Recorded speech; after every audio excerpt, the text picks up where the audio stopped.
Hi, this is Debbie Sementelli from debbiesementelli.com. I'm a type designer, lettering artist, and digital product designer. And today I'm going to show you where to find the hidden gems in the Hello My Love font, which happens to be one of my favorite fonts that I created. Now, not only did I put all these fun things in my fonts, but other designers also put things like this in their fonts.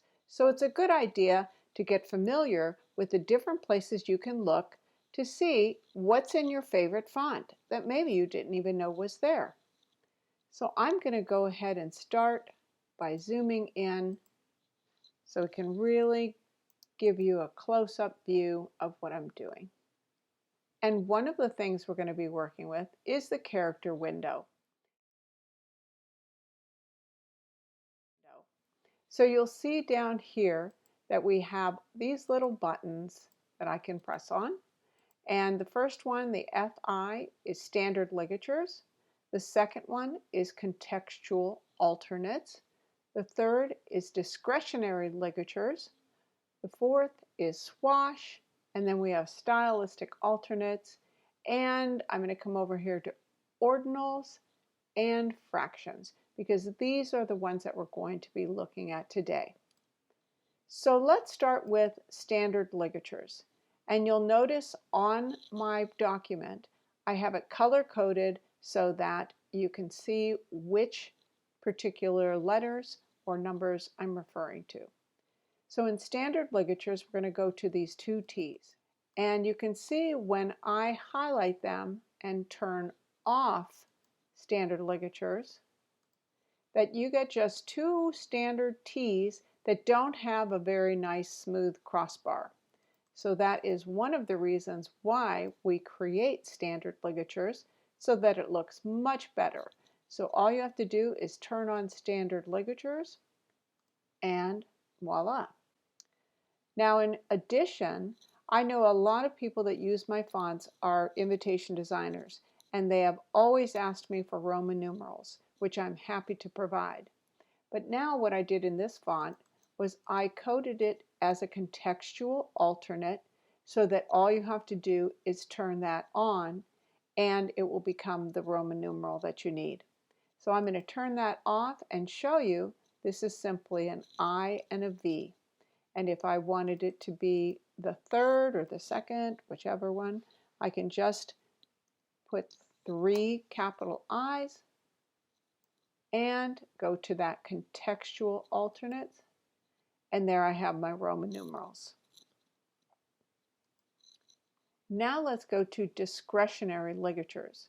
So standard ligatures refers to what you would standardly see. So this crossbar is about the size of 2 T's that you would normally see. But if you want something with a little more pizzazz, you might want to check out discretionary ligatures. So in this case, I've got the 2 T's here, and again, I'm going to turn off discretionary ligatures, and there are those 2 regular T's, and then I highlight them again and turn on discretionary ligatures, and there you go. Just adds a little bit more fun to the T's. Now let's take a look at swash caps. So a lot of times you might think, I'm doing something kind of formal or dressy. I really want to have all swash caps. In that case, all you have to do is come up here to the character window and press swash. And you see you'll get every single letter that you press, every single capital letter, you'll have a swash letter. But let's say you want to see if there are other options for the capital M. You can highlight it, right click, go to Show Alternates for Selection, and you'll see this box appear with all the different options. But if I'm using this box, I have to keep right-clicking and showing alternates to try out each one.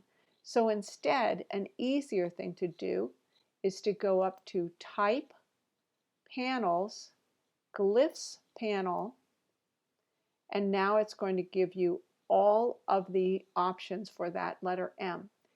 And if you're not already familiar with the Glyphs panel, you'll see there's a pull-down menu here. So I can see the entire font. I can access all the alternates.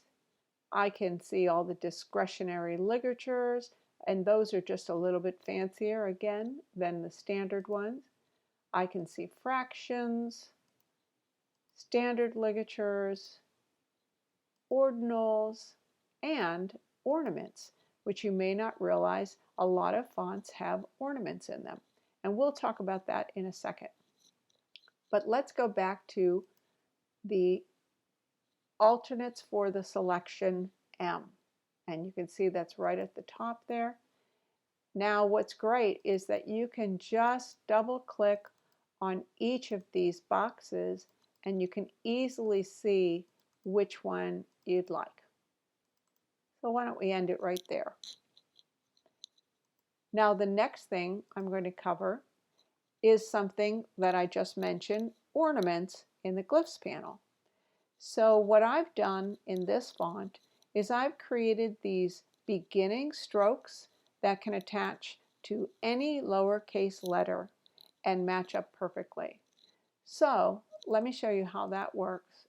If you have a lowercase letter and you want to add a beginning stroke, you can simply again go to the alternates for selection, or you can also go to the ornaments. And we're just going to double click on all the different options, and you can see we can easily decide from there which one we want. So I'm going to go back here. So that's a fun little detail and hidden gem that you definitely don't want to miss. And you can see I've done that for the A and the L as well. Now I'm going to show you the crossless T and the straight L and how we use those to go together when you have a decorated alternate letter. So in this case the word is details, and if I wanted to switch to this alternate D, if I normally had this T here, it would clash with that. So let me show you that. So I'm going to highlight that T and I'm going to go up here to alternates for selection. And you can see even if I have just a normal T, it's not going to look good with that particular D. But if I come to my crossless T, then it works out just fine. The swash from the D is able to cross that crossless T. Now let's take a look at the straight L. So we've got the same word, details, and we're just using the same D, but instead we've got this L that is a straight L instead of being a looped L. So that just gives you another alternate look. And lastly, again with the crossless T, we have the option of using these three ornaments. Now you could also use this one if you wanted. Some of these would work, not all of them would, but these three in particular were made to go with that crossless T. So we have a shorter curved one, we have the longer one, and then we have this curled one. Now let's take a look at the contextual alternates. So what contextual alternates are? They literally change depending on the context. So in this case, we're using contextual alternates for ending letters that look more natural when they don't have that connecting stroke coming out at the end. All I have to do is turn them on and off. And there you go. And lastly, I'm going to show you some other things that you'll find in the Glyphs panel. We have more than one ampersand, and most designers will put more than one ampersand in their font. And then we have more discretionary ligatures.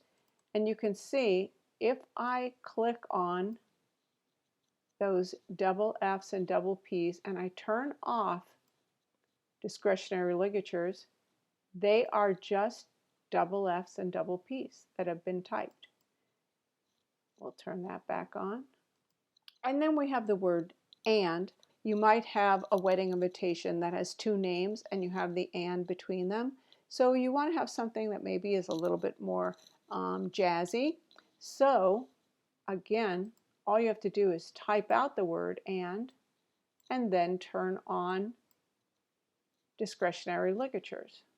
Similarly to the abbreviation for the word number, you just type it out, turn on discretionary ligatures, and you get a fancier version. And next we have ordinals. So if the party is on the 1st of June, the 2nd of May, the 3rd of October, the 4th of December, that's where you would use ordinals. And all I have to do is come here and turn off the ordinals, and you'll see it's just regularly typed letters. Turn that on, and voila, it changes. Same thing for the fraction. If I turn that off, it's just 1 with a / and a 2, but if I turn that on, it becomes a vertical fraction. So these are some of the hidden gems that you'll find in my font named Hello My Love. And I encourage you to play around with some of your favorite fonts and see if you might find something that you didn't know was there before. I hope you enjoyed learning about the hidden gems you can find in fonts. Thanks so much for watching. I hope you enjoyed it. Bye.